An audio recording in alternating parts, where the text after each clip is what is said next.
Masih bersama channel Kuliah Online Ekonomi dan sekarang kita masih membahas perkotaan. Di video ini kita akan membahas teori pertumbuhan kota yang lain yang kita sebut sebagai Growth Pole Theory. Apa itu? Oke, kita bahas. Teori ini salah satunya disampaikan oleh Frances Perrow. Jadi menurut Perrow, perkembangan kota atau pertumbuhan kota itu tidak terjadi di semua tempat dalam waktu yang bersamaan. Tetapi pertumbuhan kota itu dimulai dari titik atau kutub tertentu. Oke. Kemudian pertumbuhan ini mulai menyebar ke daerah lain, ke bagian lain dalam kota dengan melalui beberapa channel. Nanti akan kita bahas. Oke. Dan dampaknya secara keseluruhan adalah kota itu tumbuh secara keseluruhan yang meliputi semua daerah. Itulah konsep dari Growth Pole Theory. Kita ulangi lagi bahwa menurut teori ini pertumbuhan tidak terjadi di semua tempat secara merata, tetapi dimulai pada pusat atau kutub tertentu dan menyebar, gitu ya. Nah, pusat atau kutub pertumbuhan tersebut merupakan perusahaan yang dominan. Oke. Industri utama. Perusahaan dominan dan industri utama seperti apa? Yang mempunyai inovasi teknologi. Oke, seperti itu. Oke, jadi ini dimulai dari perusahaan dominan tadi atau industri utama tadi. Nah, bagaimana perusahaan dominan ini dia tumbuh, akhirnya kok kota secara keseluruhan juga ikut tumbuh. Ada 4 channel yang bisa menjelaskan hal ini. Yang pertama adalah Keynesian Multiplying Effect on Income. Jadi meningkatnya produksi di perusahaan dominan dan perusahaan lain yang berhubungan, karena perusahaan dominan ini pasti akan mempunyai link hubungan dengan perusahaan lain sebagai supplier misalnya, ya, atau penjual barang intermediate dan sebagainya. Nah, ini akan meningkatkan pendapatan dan konsumsi pekerja. Meningkatnya pendapatan dan konsumsi pekerja ini merupakan sumber peningkatan output daerah itu, dan semakin besar pendapatan, maka pengeluarannya juga akan semakin besar dan juga output yang dihasilkan juga semakin besar. Oke.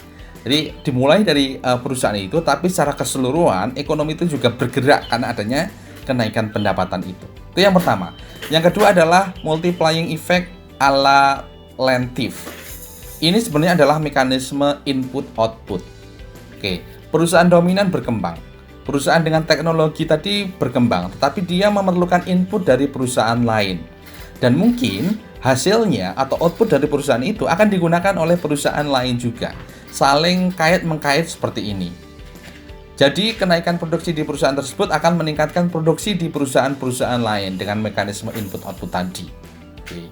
Itulah mengapa berkembangnya satu perusahaan dominan juga akan berkembang perusahaan-perusahaan lain yang mungkin letaknya sampai menyebar ke seluruh kota. Kemudian channel yang ketiga adalah acceleration effect on firm investment. Jadi investasi di perusahaan dominan dan perusahaan atau sektor lain yang terkait itu akan meningkat karena dengan meningkatnya perusahaan dominan tadi, kinerja perusahaan dominan tadi. Nah, meningkatnya investasi ini di mana itu bisa memacu pertumbuhan output akan menguntungkan juga bagi perusahaan-perusahaan lain yang nantinya akan memicu investasi-investasi lain ke perusahaan-perusahaan ini, dan begitu seterusnya. Oke, inilah acceleration effect on firm investment. Artinya investasi meningkat dan tidak hanya di perusahaan dominan itu, tapi juga ke perusahaan-perusahaan lain. Dan yang terakhir adalah a polarization effect atau kita sebut sebagai aglomerasi. Dengan perkembangnya perusahaan dominan tadi akan membuat perusahaan-perusahaan lain akan berlokasi di dekat perusahaan dominan. Akhirnya apa? Akhirnya membentuk kutub aglomerasi.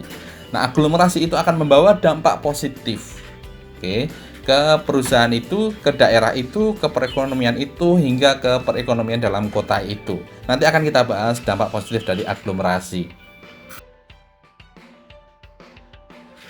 Nah, aglomerasi adalah berkumpulnya aktivitas ekonomi di suatu wilayah atau kutub tertentu.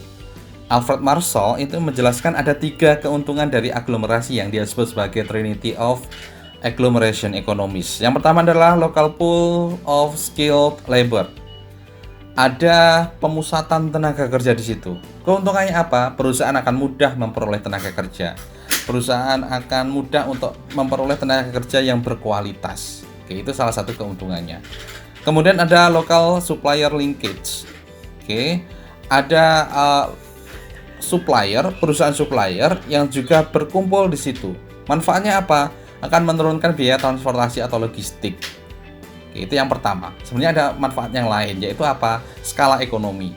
Dengan jumlah output yang lebih besar, dia akan memperoleh average cost yang mengecil.